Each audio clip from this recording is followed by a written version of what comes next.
Early on in human history, all powers of the state were concentrated in the hands of the absolute ruler, mostly a king, a prince, or a pharaoh, or a Caesar,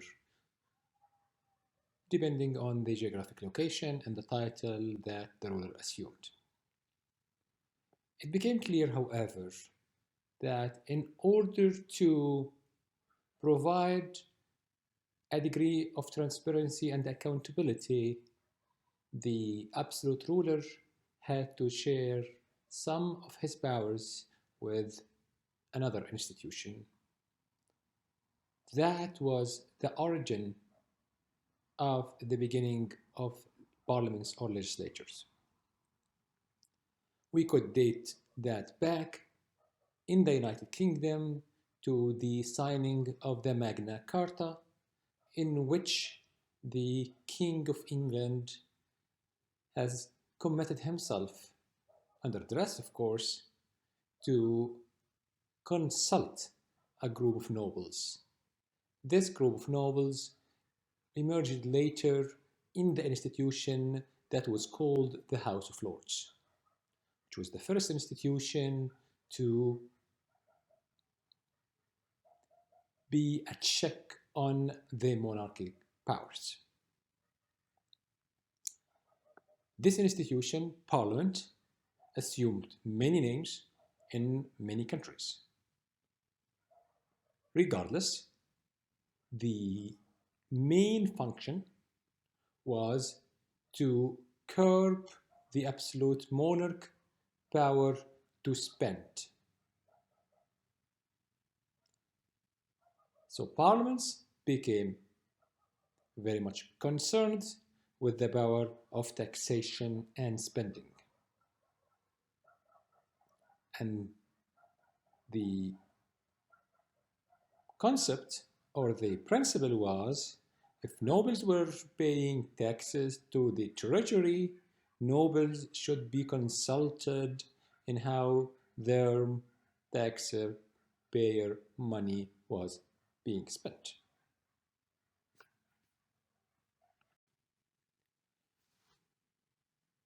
Because parliaments were considered a check on the unlimited and unchecked monarchic powers, various political philosophers, since the Enlightenment, have started to highlight the significance of parliament in a healthy political system.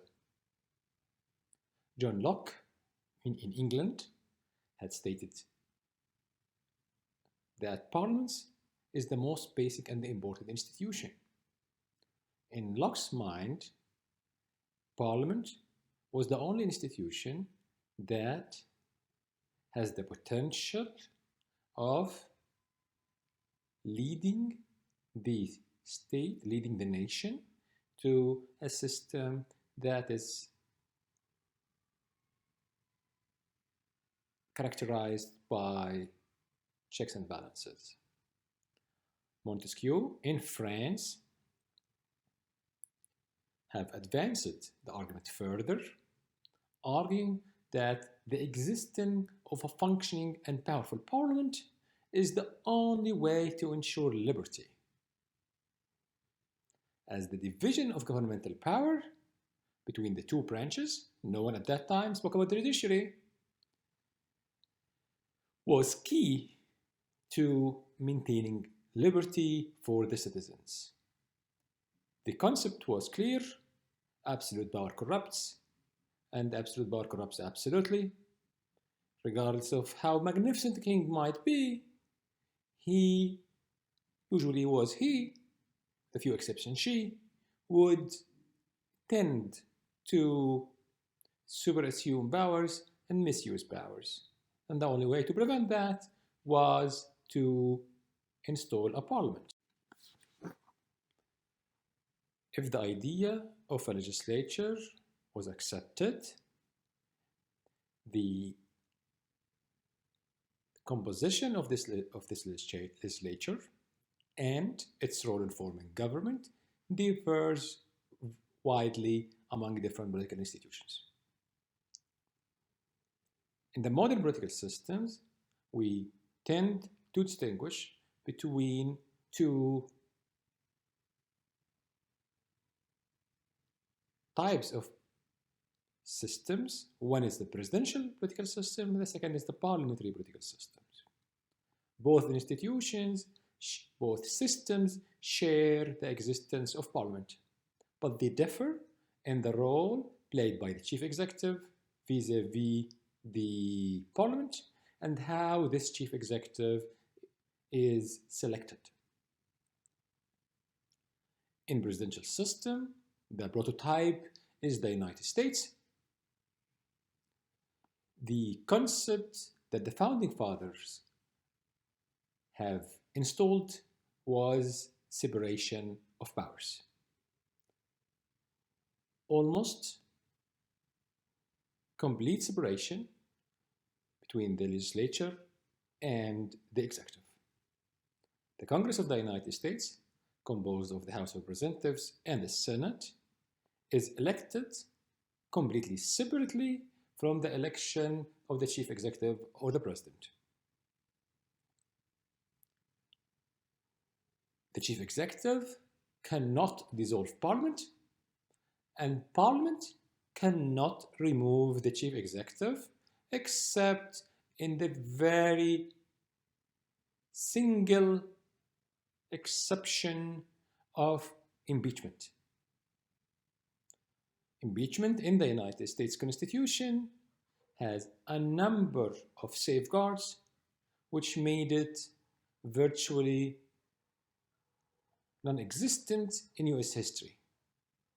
Impeachment means basically accusing the president of committing a crime. This is far from what we can call removal from office. While there are 3 presidents in the United States history that were impeached: Andrew Jackson, President Clinton, William Jefferson Clinton, and recently President Donald J. Trump. No president in US history was removed from office.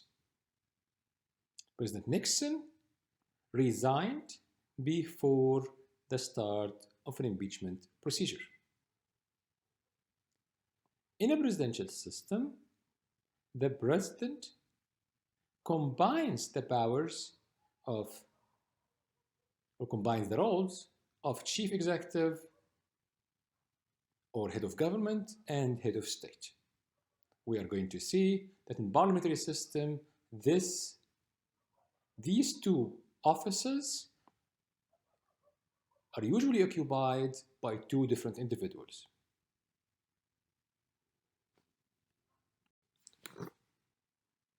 In presidential system, presidents are usually more or less directly elected by the people. For example, in almost all Latin American countries, the president is elected, all presidents are elected through direct vote. The founding fathers in the United States added a twist, which is the Electoral College. However, the Electoral College, in most cases, closely resembles popular vote. Parliaments have no say in the selection of the chief executive, except in very small set of circumstances when the will of the people is not completely clear. Presidents, as the head of government, assume real powers. And they conduct or assume these powers relatively in independence from parliaments. For example, the United States Constitution and practices give the President of the United States almost virtual say in matters of foreign affairs. Parliamentary systems, on the other hand, distinguish between two offices of the state. The first office is usually the head of state. It could be a president with limited powers, as in the case of India and many countries in the Commonwealth. Or it could be a monarch who assumes his powers by virtue of hereditary rule. In both cases, the head of state have limited and mostly ceremonial powers. The office that assumes the real powers is usually the head of government. In most cases, it's called Prime Minister. The office of the Prime Minister dates back to the 18th and the 19th century, when the king started to cease attending of the ministers' meetings or the cabinet meetings. There was a need to select someone to coordinate the meeting, and hence emerged the power of the Prime Minister. Prime Minister, as we said, might have different names. Sometimes they call it Premier in France or the Chancellor in Germany. Regardless of the name, this office is the center of gravity in the state in all parliamentary countries. The chief executive, head of government, is elected by Parliament, and his continuance in office is a function of maintaining the majority in the legislature.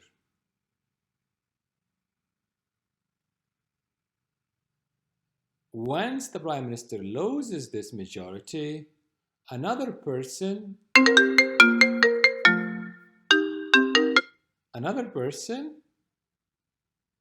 would assume the office instead.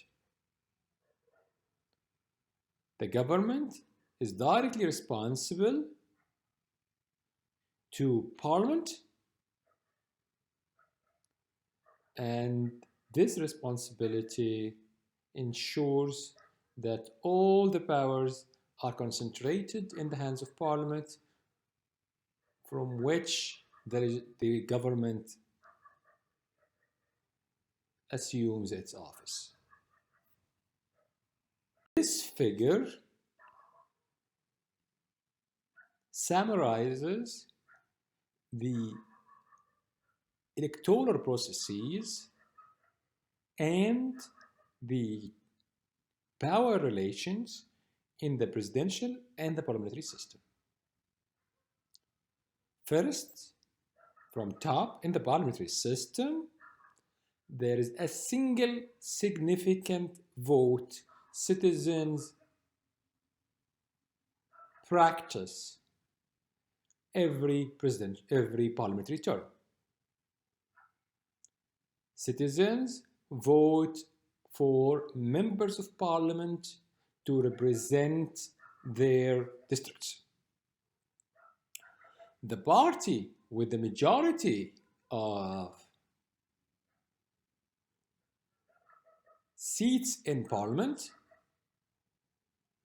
its leader becomes the Prime Minister, and the Prime Minister selects its cabinet, which includes the most senior members of his or her own party. If no party secures a majority in the parliament, a coalition of two or more parties would be needed to receive the majority or secure the majority in parliament. This is what we call coalition government. In this case, or in this scenario, the party with the largest number of seats, its leader usually assumes the prime minister position, while the party with the second largest number of seats assume one of the most important portfolios in government. In Britain, for example, that would be the Chancellor of the Exchequer or the Ministry of the Treasury. In other countries, it could, like Germany, it could be Ministry of Foreign Affairs. What is key to remember is that citizens vote for one institution, and this one institution assumes all powers. Parliament is supreme because members of parliament represent the public. In presidential system, however, this is not the case. Voters would usually vote in two separate electoral processes that could be held simultaneously or consequently. In the United States, for example, citizens vote in the first Tuesday of November after the first Monday for both the members of Congress, House and Senate, and for the presidency, as well as other state elected officers.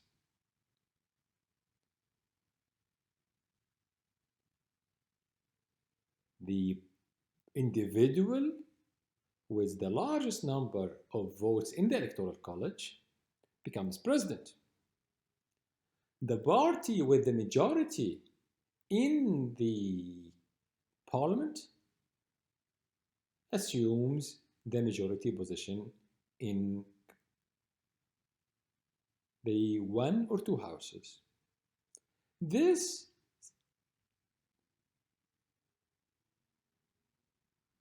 separate votes conducted by citizens open the way for what we might call divided government, which cannot happen in parliamentary system.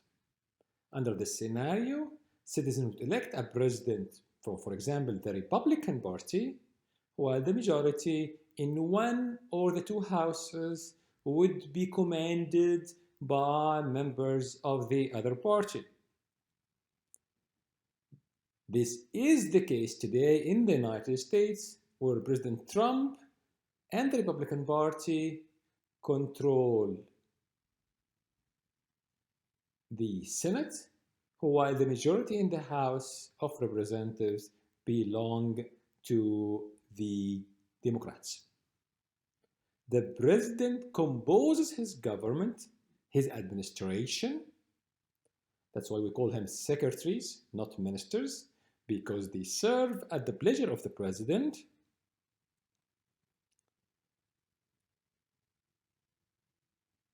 Independently from Congress. The only check on this is the confirmation vote by the Senate for members of the president's administration. But the president retains the power of removing any individual in his own administration, regardless of an elevated position, at will. That is why we usually say that secretaries and other high government officials serve at the pleasure of the president.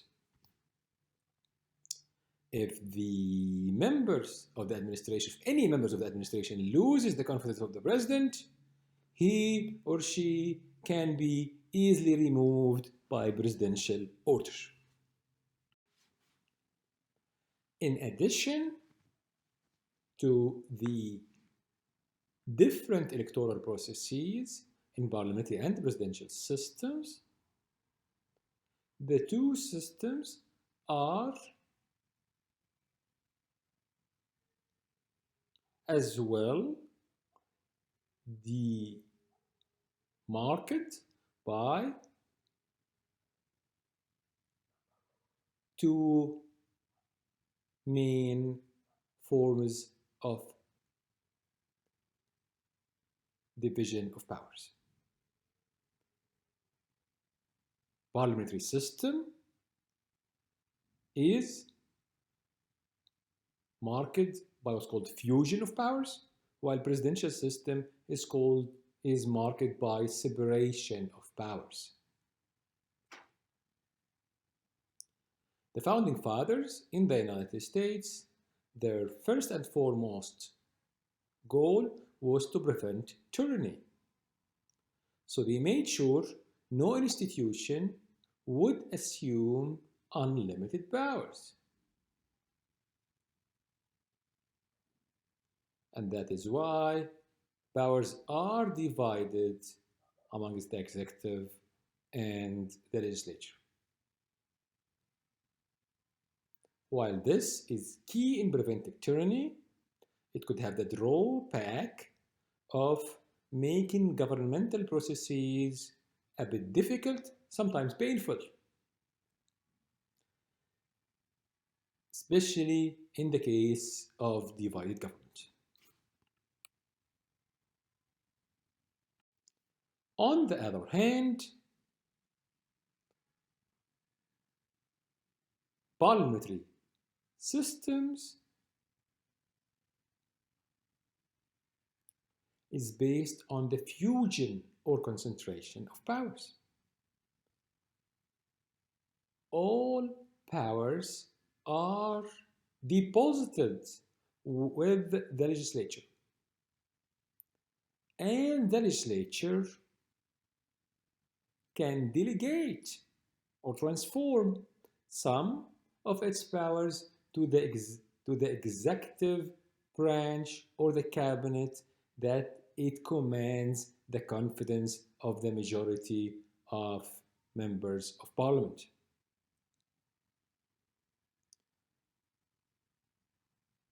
The Prime Minister and the Cabinet are all, in most cases, members of Parliament. So they have dual positions by being MPs, members of Parliament, and being members of the executive branch. That is opposite from the case in the presidential systems, where according to the Constitution and the legal tradition, membership in the legislature cannot coincide with membership in the executive. So, in the scenario where a senator or a House of Representatives member is nominated to the cabinet, for example, he or she has to give up his parliamentary seat.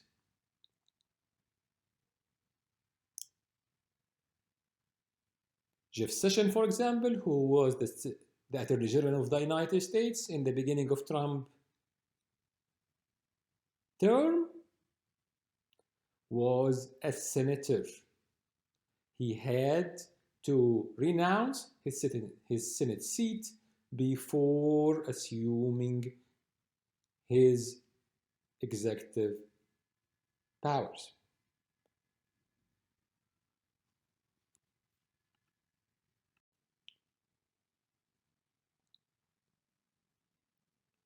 The Prime Minister in the parliamentary system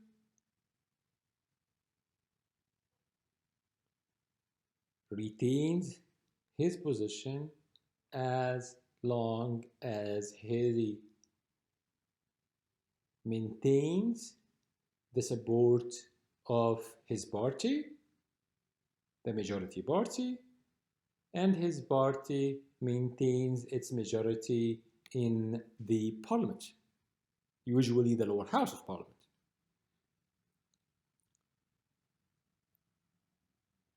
Hence, a prime minister can lose his positions in one of two scenarios.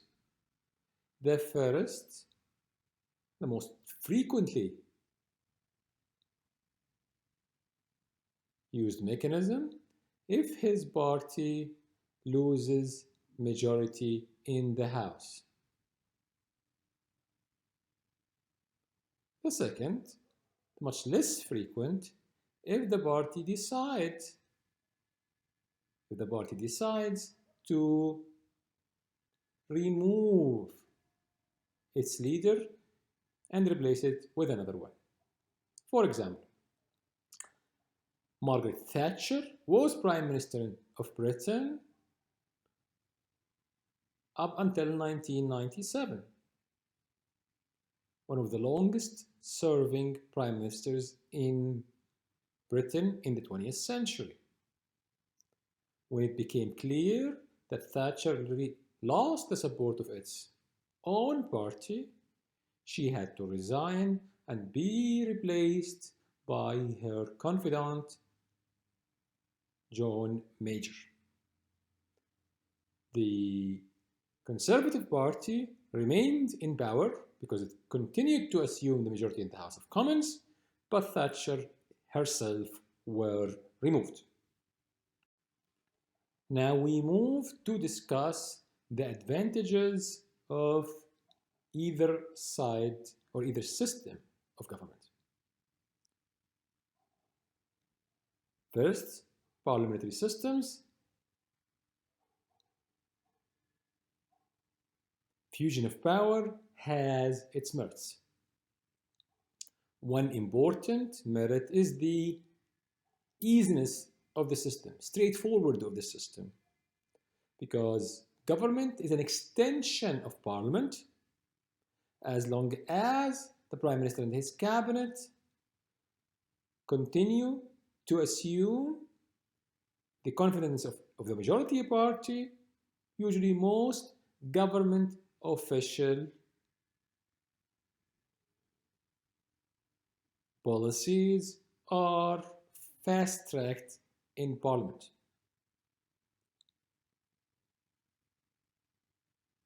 If there is disagreement, a no-confidence vote can happen by which the Prime Minister is removed from office. Remember, the legal principle is that the institution that commands the real power is Parliament. This Parliament can transfer some of its powers to the government, and the institution that has the power to give has the power to recall. That is the principle of vote of confidence, and is the same of a vote of no confidence.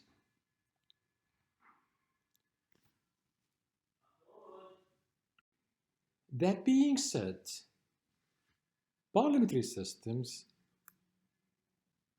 like any institution created by man, have disadvantages.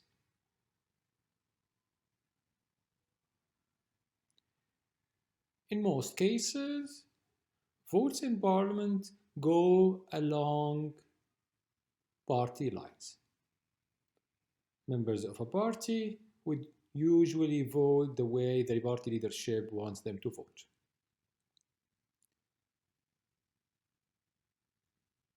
Because the future of any politician is usually a composition of its relation with the leadership. Furthermore, as we said previously, if no party assumes a majority in government, a majority in parliament, that would require a coalition government. Coalition government is by definition less stable than a one-party government.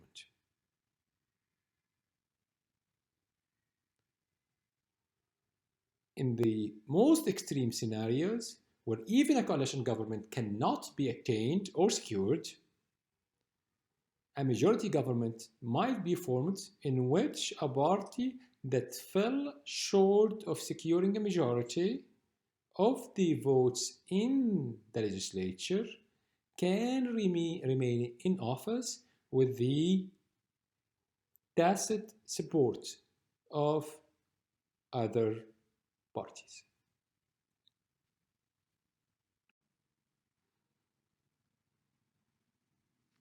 If the institution of parliament is widely accepted as key to the preservation of democracy and good governance,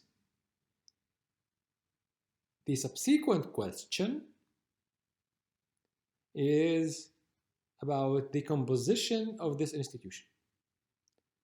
Shall this institution be unicameral or bicameral?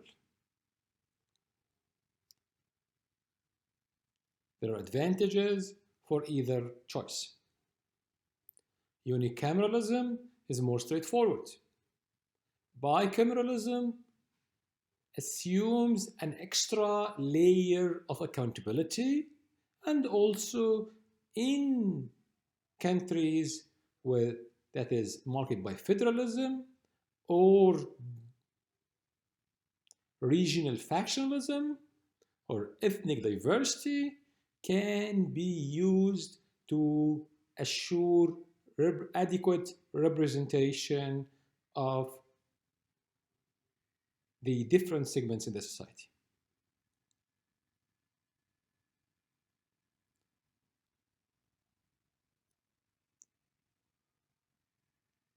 This choice of bicameralism by itself begs a different question. What is the balance of power in the legislature? Shall the lower house have the same powers like the upper house? Or shall the upper house have more powers than the lower house? Or shall both houses assume an equivalent degree of power? In most cases, lower houses, which represent the will of the people, would have more powers. That is the case in the United Kingdom, in Germany, and a few other countries. In the United States, however, the two houses, the Senate and the House of Representatives, closely mirror each other. The House of Representatives have a commanding voice in all bills that require government spending, finance, as all those bills have to originate in the House. On the other hand, the Senate is distinguished by its authority in confirming the appointment of executive and judicial personnel, and its ability to approve, ratify, or reject treaties and international agreements signed by the President. Now we move to further investigate the functions, the main functions of a legislature. Of course, the principal function is what we call lawmaking.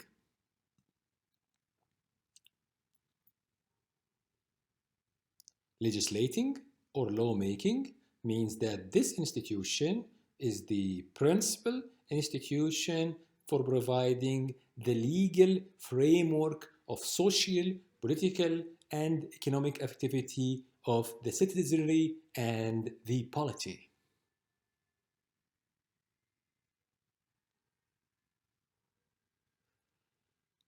That being said, with the advancement of technology and the further sophistication of the society, the idea of proposing legislature usually now rests with the executive branch, which commands significantly more expertise, knowledge, and command of the civil service.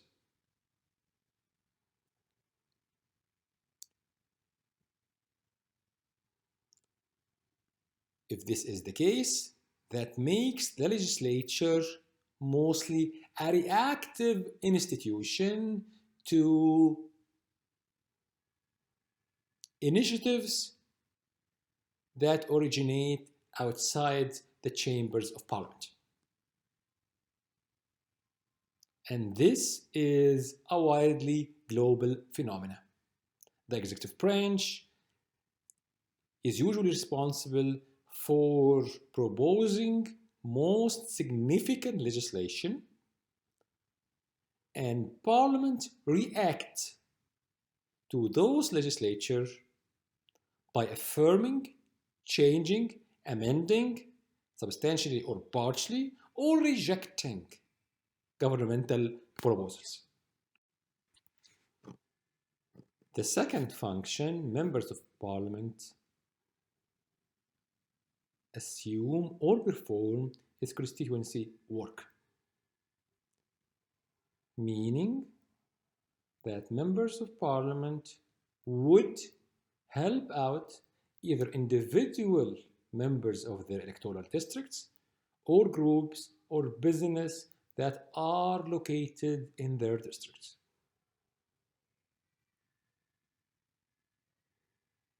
Members of Parliament would voice the complaints of their voters, would seek to secure government funding and important projects to their districts, and ensure that their districts are being favorably treated in the national budget. This is key in their ability to be elected again. As the principle in the United States is all politics are local, which means members of the local electorate usually would vote for the candidate that is able to secure services and goods for their district. That could take different shapes. Could take government funding, central government or federal government funding of local projects. Could take also the form of securing military bases or international investment in the district. The third function of the legislature is the supervision and criticism of government policies. In the United Kingdom tradition, this is magnified in what we call the question hour, where members of parliament, usually the opposition, pepper the government, especially the prime minister and his chief lieutenants, with questions that challenge their policy orientation and programs. In the United States, congressional feedback is key in the transformation of government policies. Because Congress has command over the power of the purse, funding, all government institutions, all federal government departments take into consideration the criticism it receives from the legislature. Because the neglect of this criticism might result in decrease of funding or elimination of entire programs. The fourth function is education, meaning that members of parliament, either individually or in their committees or collectively in either house of parliament, have the power to enlighten the public about the shortcomings of government policies. Hence, they have the power to shape and change public opinion.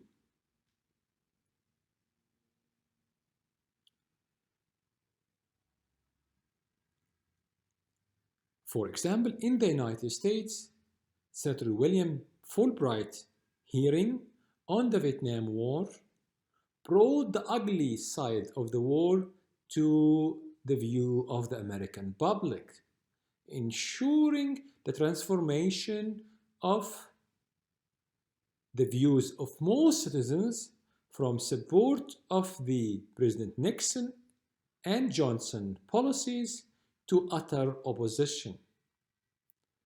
This led to the eventual withdrawal of the United States from Vietnam.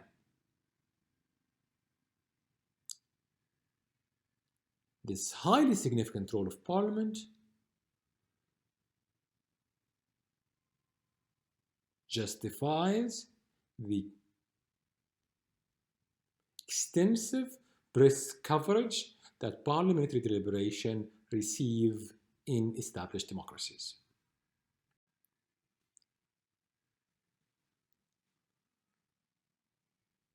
The 20th century and the 21st century are marked by the expansion of executive power. This is perceived or called named in the United States called the imperial presidency. The executive branch, because of its command over knowledge, information, and its control of the civil servants, and because of the extreme diversity in the economy and the connectivity of the world, the executive branch, with its ability to conduct and implement policies fast, took from the reservoir of power of Parliament.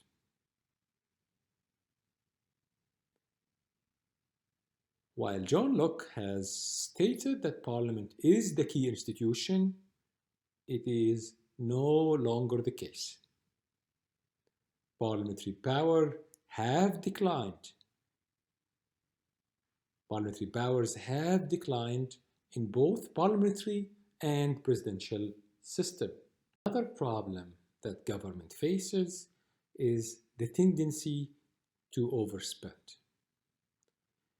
Because all government policies and programs require majority in Parliament, this might lead or usually led to what's called vote trading, by which one congressman would support another congressman project in exchange for the later support for a different project supported by the former. This led to the approval of many projects that have very little logical justification behind it, and also led to the ethical dilemma of, while in principle every person supports a balanced budget where spending and taxation are equal, most people would, in the end, vote for unbalanced budgets. This led to the mushrooming of the public debt. And this is further confirmed the dichotomy between public good, what is good for the aggregate, and what is good for the individual. A project that might be beneficial to a single district could be less beneficial or even harmful to the nation as a whole. We mentioned previously the executive branch, because of its control over the civil service, the bureaucracy, has unlimited reservoir of expertise at its disposal. This is not the case in the legislature. Most members of parliament are politicians, not technical experts in public policy of its rather expanding complexity.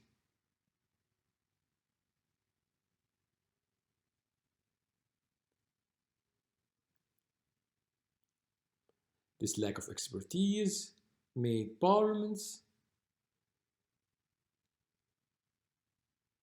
dependent on the executive branch for information, in most cases, and willingly differential to the expertise of the executive branch. In the United States, this was mitigated by the extensive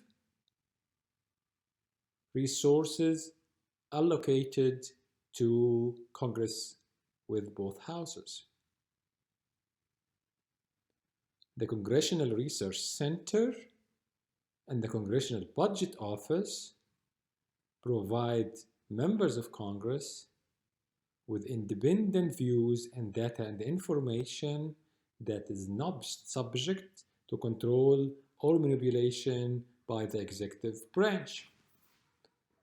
However, this is generally an American exceptionalism, as most parliaments lack the resources to gather, collect, and analyze information independently from the executive branch.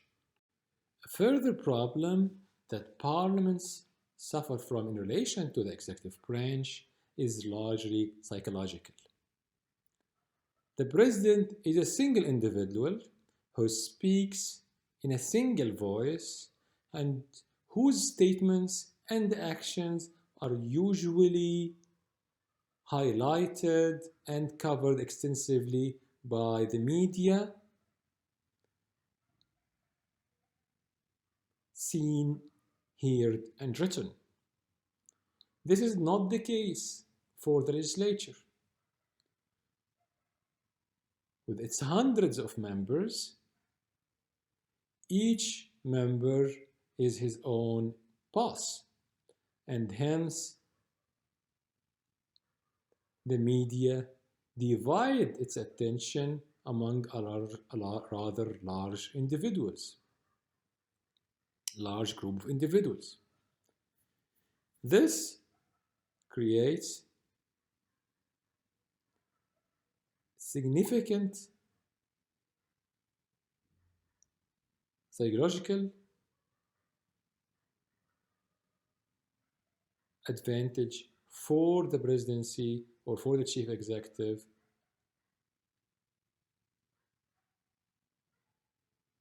in relation to the legislature. Another problem for parliaments is the lack of turnover. Most members of parliament, because of the absence of term limits, unlike the executive, serve for extended period of time. Many senators in the United States, for example, served until the age of 90.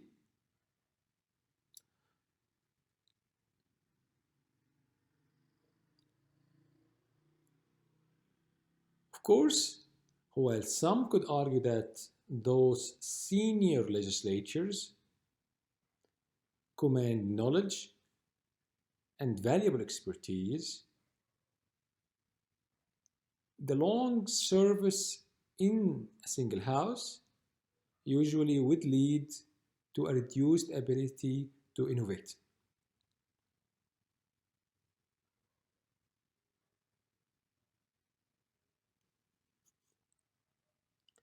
This would lead members of the public to perceive members of parliament as out of touch and isolated group of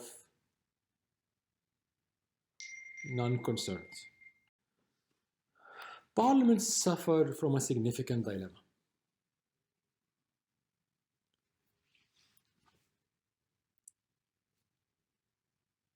Adequate representation could lead to the inability to pursue government policies. This is well exemplified in the recent history of the Russian Federation. After the collapse of the Soviet Union,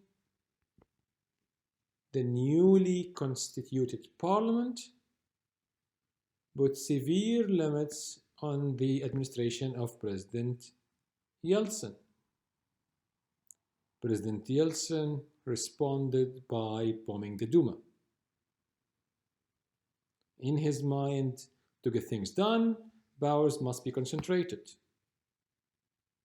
On the other hand, in members of parliament minds, to keep things democratic, power must be dispersed.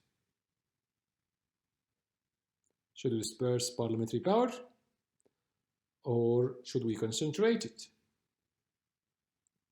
What is the balance of powers in parliament?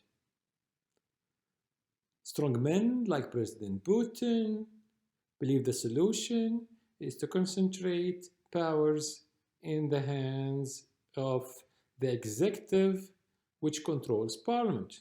That's why he created a new party, United Russia, which was able through different maneuvers to control 2/3 of the Duma. By doing so, the parliament became subservient to the executive, and Putin assumed unmatched command over government policies, bringing back the idea and ideals of the Tsar, who was the strong man historically in Russia.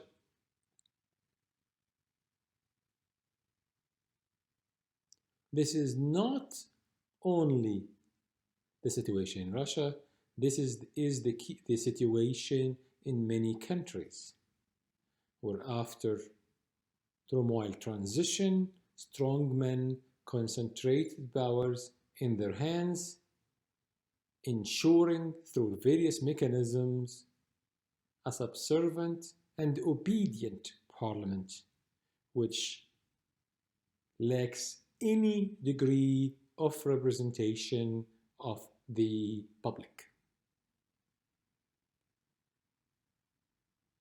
This is one of the problems that parliaments face today. Not only parliament, but it's a disease for any democratic system.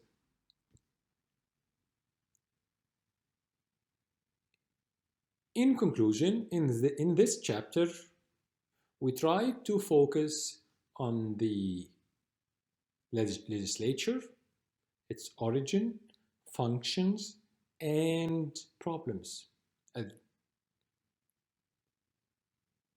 We will resume next week with the study of the executive branch. If you have any questions, please direct it to our teaching assistant, Mahmoud Abdelaziz. Have a great evening, everyone, and stay safe.